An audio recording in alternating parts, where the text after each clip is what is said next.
Lagot na VP Sara di makapaniwala. Mangga na bisto, traidor pala. Ayan, syempre itong balitang ating matutunghayan ngayon ay nagmula kay Pinas News Portal. At ito po ang inyong lingkod na si BT na magbibigay ng reaksyon at komento dito sa video na ating matutunghayan ngayon. At huwag na natin pagtagalin at sabay-sabay na natin panoorin ang laman ng video na hatid sa atin ni Pinas News Portal at bibigyan natin ng reaksyon ang balitang ito. Pasok! Kang congressman na mantakin mo ha. Ito, ganito katindi ang congressman na yan ha. Ayun, syempre bago natin simulan ang videong ito, nais ko nga pala magbigay ng credits dito sa boses na madidinig natin ngayon at bibigyan ng reaksyon. Walang iba kundi si Sir Banat Bay. Ayan ha, na sa boses pa lang. Ayun no, Sir Banat Bay na. Ayan, syempre suportahan natin yan. Pagpatuloy natin. Itong congressman na yun, dati itong kaalyado. Dating kaalyado po ito ng mga Duterte. Sa katunayan, sa tindi ng pagiging kaalyado nito, una, nung siya'y sumumpa bilang kongresista, abay sumumpa po siya kay Vice President Sara Duterte. No? Alam nyo kasi no? Ladies and gentlemen, let me present to you the 2nd District Congressman of Parañaque. Naku po, eto na. Sino po ba ito? Walang iba kundi si Gaston Bunting. Oh, yan. Kitang-kita naman sa mga picture kung gaano niya ka-close sa mga Duterte, no? At saka marami din talagang mga ka-close ang mga Duterte, no? Na talagang kung makahimod talaga sa kanila dati ay sobra-sobra, ngayon ay nagbaliktaran na. Ayan yung mga tao na hindi talaga dapat pagkatiwalaan at talagang literal na manggagamit talaga. 'Di ba? Kasi kita mo naman, no, kung saan sila patag, nandoon sila. Masusubukan mo talaga isang tunay na kasama, isang tunay na kaibigan, kahit na may mga kahit na malagay sa alanganin, kahit na wala ka na sa pwesto o kahit walang-wala ka na, nandiyan pa rin siya sa tabi mo. Pero itong mga gaya ng mga taong ito o nung mga tao dati na sobra kung makahimod sa mga Duterte dati, no? Ngayon ay nagbaliktaran, madali silang nasisilaw. Talagang ang gusto lang nila ay kapangyarihan. Gusto lang talaga nila politika. Gusto lang talaga nila yung ganyan. 'Di ba? Kasi dumidikit sila sa mga tao na alam nila na makakatulong o makakapag-endorso sa kanila. 'Di ba? Yung alam nilang mananalo sila sa mga susunod na eleksyon. Syempre didikit sa mga Duterte yung mga ganyan Dati, syempre malakas 'Di ba? Ngayon, ang iniisip nila, yung dinidikitan nila ngayon o sinasamahan nila ngayon, no, sa pagtalikod nila sa mga Duterte, 'di ba? Dumidikit na sila ngayon sa iba. Ang buong akala naman nila ay napakalakas nung tao na yun. Napakalakas mang asar. Pwede pa. Pero yung malakas sa taong bayan, no. Pasumpa ka pa. Anak ka ng wewe. Ano sabi niya dito? Isang karangalan na manumpa sa aking katungkulan bilang kongresista ng ikalawang distrito ng Parañaque sa harap ng ating bagong halal na Vice Pangulo. Sip-sip mo animal ka Dali Vice President Sara Duterte. Thank you Ma'am VP Sara for supporting me as I enter a new stage in my journey of serving people of Parañaque. Trapong-trapo datingan ito, Brad. Sa lahat ng aking mga kababayan dito sa Parañaque, maraming salamat po sa inyong suporta at tiwala. I will always work towards being worthy of your trust. Sigurado. Sa totoo lang dapat yung mga gantong klaseng tao, no, hindi na nananalo dapat to 'Di ba? Hindi na dapat binoboto ng taong bayan Kasi kita nyo naman, no, walang paninindigan. Ako hindi ako bumibilib sa mga taong walang paninindigan. 'Di ba? Walang isang salita. 'Di ba? Sigurado ka dyan? Parang hindi naman. Sigurado ka ba? Kasi balita ko, natatalo ka ngayon kasi yung mga taga Parañaque ay marami dyan ay Duterte supporter at na-disappoint sila. Bakit? Sa pagiging traidor mo. Bakit ka nyo traidor, mga kababayan? Mamaya natin, bago natin sabihin kung bakit siya traidor, ito muna. Para ipapakita natin isa-isa mga picture. Lalo na sa nangyari ngayon. 'Di ba? Hindi lang dahil sa mga ginawa niya sa Duterte ganyan na bumaliktad siya. Lalo na sa nangyayari ngayon. Lalong-lalo na yung ginawa kay Tatay Digong. Sa tingin nyo ba, no? May pag-asa pa kaya yung mga katulad niyan na manalo sa ginawa? Mali yung tactical move nila na ginawa ngayon Hindi nila alam na mas lalong magkakaroon ng simpatya sa mga Duterte ang mga tao. lalo nilang pinatunayan na ginigipit nila ang mga Duterte. Lalo nilang pinakita. Pinakita pa nila sa maling pagkakataon, sa maling panahon, sa panahon ng eleksyon. 'Di ba? Ano sa tingin nyo?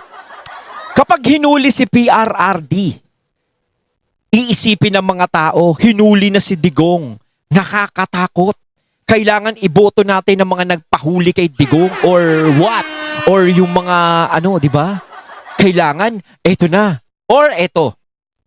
Buong akala nyo ba kapag hinuli si Digong o kinuha ng ICC is masasabi ng mga tao na siguro talagang masamang tao si Tatay Digong. Siguro masamang tao si Duterte. Kaya hinuli na, oh. Diba? Yung ba ang buong akala nyo na gano'n ang tatatak sa mga tao? Hindi. Mas lalong sumisiklab yung galit ng mga tao. Mas lalong sumisiklab yung inis nila. Kaya nga may mga lumalabas na poll, yung mga poll survey ba yun? Yung mga, magbigay ka ng tawa kung ikaw ay sang-ayon, magbigay ka ng heart kung ikaw ay ganito. Diba? Pag nilalabas si Bibi, ang dami nagagalit eh. Diba? Ang dami ko nakikitang ganun na lumalabas. Lalong-lalo na syempre itong mga to. Diba? Parang, pati kayo madadamay sa nangyari. Diba sa nangyaring yan? Kahit hindi kayo may niyan. Pati kayo. Kasi lahat ng mga kumukontra sa Duterte, parang kayo magsasuffer sa mga ginawa ngayon. Sa mga nangyari ngayon. Kaya talaga parang sacrifice. Isasakripisyo nyo yung political career nyo sa nangyari ngayon. Diba? Nagtagumpay nga sila sa nagawa nila kay PRRD ngayon. Nadala sa ICC. Pero ano ang magiging kapalit niyan? Yung political career ninyo. Yun lang. Ebidensya na siya ay isang mangga. Okay? Ito. Ano yan? Naku, pabulong-bulong ka pa. May bulungan bang nagaganap? Hindi, pagkabi nga ganyan may bulungan, ibig sabihin close yan, di ba? Siyempre, meron ba magbubulungan ng hindi close? Diba? Close yan, mga kababayan. So, meron silang bulungan na ganapan ni BP Sara Duterte, talaga nga naman. Ibang level ng pagiging traidor mo, sir. Hindi, ibang level yan, Yung ganyan kaka-traidor, mantakin mo, may tiwala sa iyo si BP Sara Duterte. Mantakin mo, meron siya sa yung sa kanya ka pa. Alam, sa sobrang busy ni BP Sara Duterte, kahit yung mga tunay na kaibigan niya, wala nang oras si BP. Bakit? Kasi sobrang busy niya, napaka-workaholic niya. Yung totoong workaholic, Kasi may bago daw definition ngayon ng workaholic ang mga congressman hindi ko alam kung ito, pero alam ko hindi naman siya siguro ganyan. Pero meron kasing bagong ngayon Meron bagong definition ng workaholic ang mga congressman. Ano yun? Work in the morning, alcoholic at night. Ay, grabe naman. Tama yun, no? Work at the morning, alcoholic at night. pero hindi ganoon si Tom Bunting, hindi ganoon. Hindi naman nalata sa kanya na manginginom siya. Hindi naman, sa tingin ko hindi siya manginginom Hindi naman siguro. Okay? Malaki pero, yung katawan, mukhang mukhang napabayaan din sa kusina Mukhang busog na busog siya, laging masarap yung pagkain niya sa araw-araw. Sana all. Kaya pa man, balik tayo sa sinasabi natin na medyo meron talagang closeness itong si Tom Bunting at saka si BP Sara Duterte. Sobrang close nila kasi may bulungan nagaganap Di ba? Pwede mo bang sabihin sa Siyempre, jowa mo pag may mga bulungan yan, yan? Close, tapos may mga secrets yan, mga ganun siguro. Kaya si VP Sara, ang daming nakaloko kay VP Sara sa mga Duterte, ang daming nakaisa sa kanila. Ngayon, mas maganda na rin na nalaman na nila ngayon kung sino yung mga taong traidor talaga. Kasi ito yung oras ng kagipitan, yung oras ng ginagawa sa kanila, yung ginigipit sila, ngayon nila malalaman kung sino yung mga taong nasa tabi nila. Kasi syempre, sa nangyayari ngayon sa mga Duterte, may posibilidad na matakot yung ibang mga tao na dumidikit sa kanila. Yung mga sumasama sa kanila, yung mga 'di ba? Doon nila malalaman kung sino yung magbabaliktaran sa kanila. Ngayon, kung sino yung hindi babaliktad sa kanila at nandiyadyaan pa rin sa tabi nila, yun yung mga tunay. 'Di ba? Naku, bulong-bulong. Bulong lang kami, bulong lang. Di ba? Walang walang Hindi, may closeness. Ibig sabihin ng closeness, walang malisya. Ibig sabihin, close kayo sa trabaho, di ba? Close kayo sa ginagawa ninyo kasi may bulungan kayo nagaganap. Di ba? Hindi kaya nagbubulungan kasi hindi marinig kasi naka-face mask. Basta may bulungan sila. Hirap maintindihan. Pero ang kapal ng mukha mo, tambunting. Ha? Sobrang kapal ng mukha mo, umaabot hanggang dito yung kakapalan ng mukha mo sa akin. Ha? Kahit malayo-layo ako sa Sobrang kakapalan ng taba.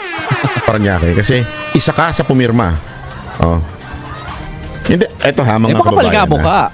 Diba? Ako hindi ko to kayang gawin eh. Alam mo yun, kunwari makaaway ko man ng isang tao, hindi man kami magkasundo.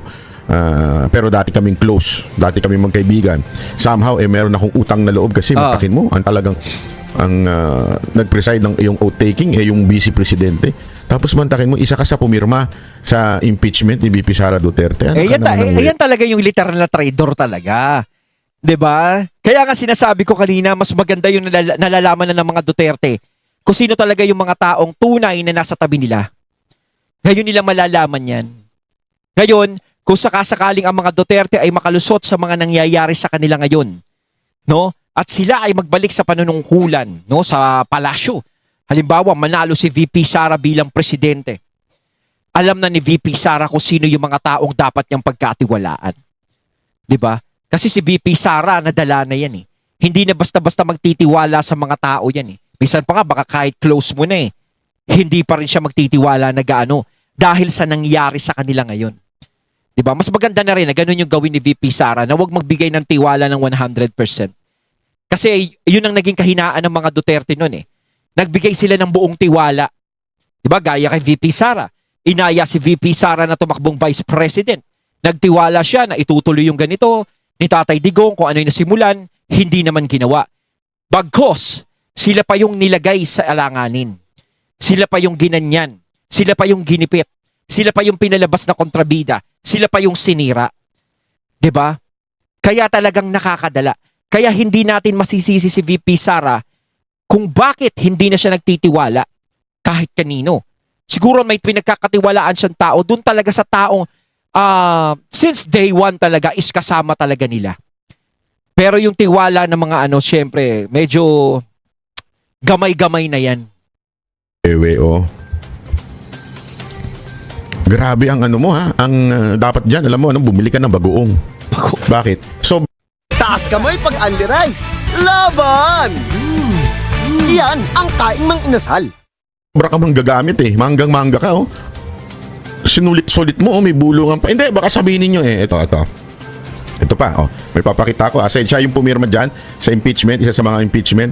Close din siya. Kita mo, yung ngiti mo, ngiting panalo dyan, brad. Para kang nanalo ng CP stick dyan, ha.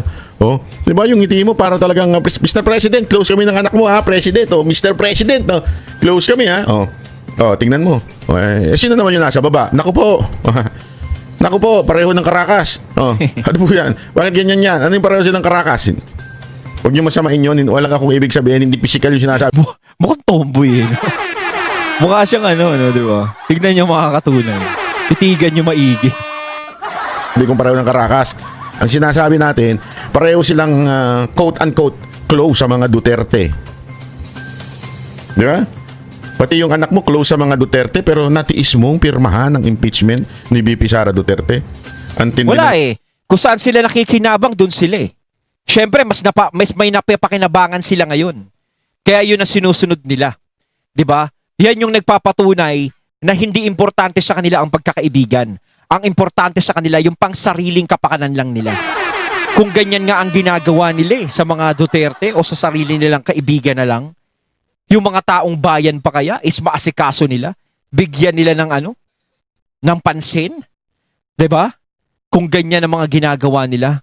Kaya ako hindi ako nagtitiwala nga sa mga ganyan. Uulit-ulitin ko, ang hirap pagkatiwalaan ng mga ganyang klaseng tao.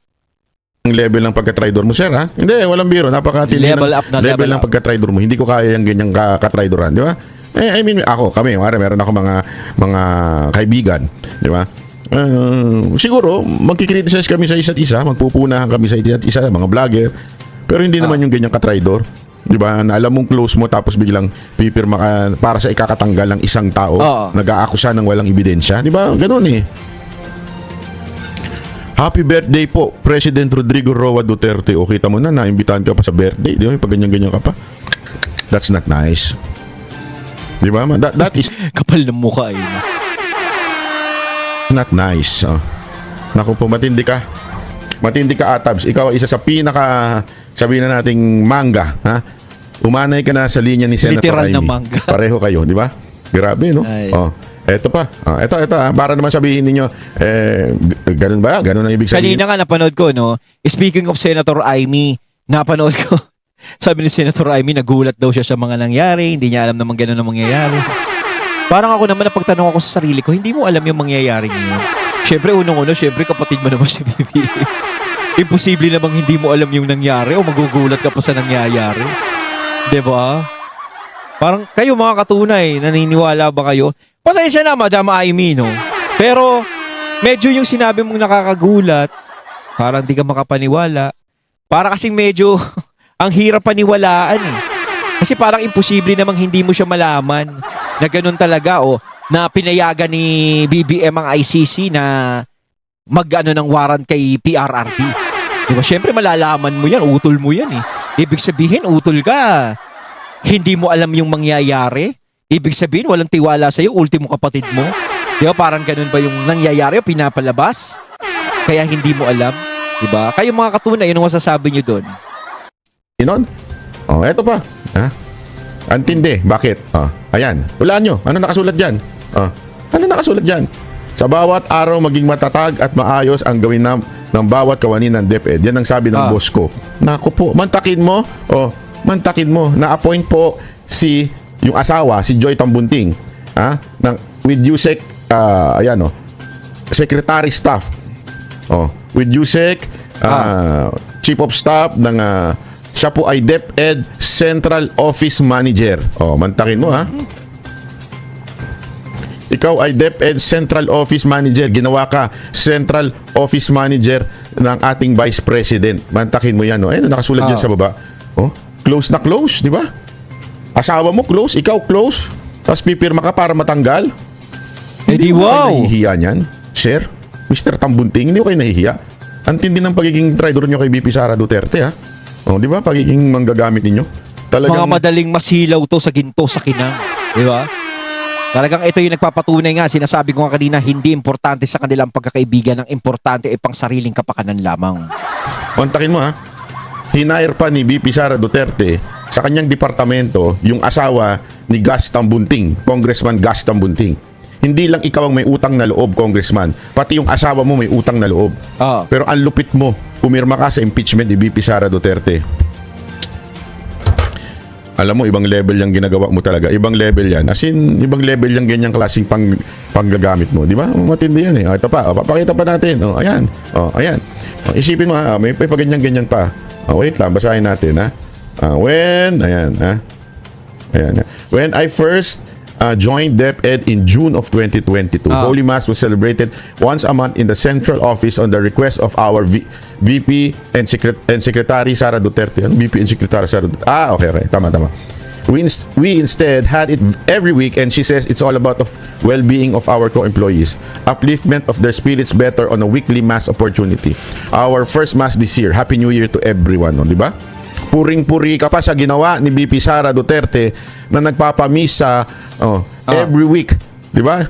Every week, pinuri mo pa para sa well-being. Mga halatang plastic talaga eh. No? Nakakainis lang yung ganyan. Di ba? Ng mga co-employees mo. Di ba? Meron kayong simba once a week. Asan na yung pagsisimba mo? Nawala. Di ba? Kaya nga nagkaroon parang ito yung mga reincarnation ni Judas. Talagang totoo talaga si Judas eh. Di ba? No? Dati nung panahon ni Kristo, di ba, talagang may Judas. Ngayon talaga, talagang dito natin napatunayan na talagang may lahi talaga si Judas. No? Talagang ang lahi ni Judas kumakalat. Ayun yun. Ang daming angka, no? Sino-sino pa kaya mga Judas na maglalabasan? Pero siguro naman naglabasan na sila ngayon. No? Nagkaalaman na. Kasi gipitan na to eh. Di ba? Kaya may mga bibitaw dyan. Pero palakpakan tayo doon sa mga taong nananatili pa rin sa likod ng mga Duterte sa kabila ng mga nangyayari. Ayan po ang asawa ni Gas Tambunting na itinuring din, malamang sa malamang, isang malapit na kaalyado at malapit na kaibigan ni VP Sara Duterte. Pero anong ginawa nyo? Ayon, at ating natunghayan ng video na nagbula kay Pinas News Portal. At syempre natunghayan natin ang boses na yan na binigyan natin ng reaksyon, walang iba kundi si Banat Pai. Ayan, kayo mga katunay, anong masasabi nyo tungkol dito? Comment lang po kayo sa comment box. So once again, I'm BT and I'm out. Peace.